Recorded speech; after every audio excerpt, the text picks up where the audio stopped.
Patopo pegoma panodai hakuna munhu asingadi kuenda kuna Mwari achiita murume 1 mukadzi 1.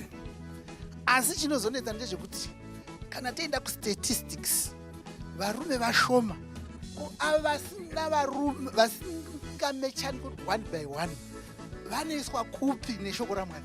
Saka imune muchida kuvaroora kuvabetsera here kana kuti kuwana madyiro munoda kudii navo?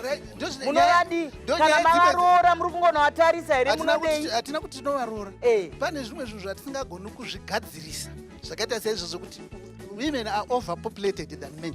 Ndizvozvo vari kutaura zvechokwadi. Hongu madzimai akawanda mukupeta chirongwa rega ititi madzimai akawanda kupfuura varume.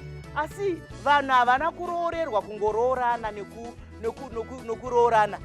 Kune vamwe vakaroorerwa kuita mabasa. Kunotori nevamwe vanongoshumira shoko raMwari vasingaroorwi. Handii munozviziva? Ndokune dzimwe nhamba ikoko. Saka ngatiregei kungofunga kuti munhu wese akamirira kuroorwa kana kuti kuroora.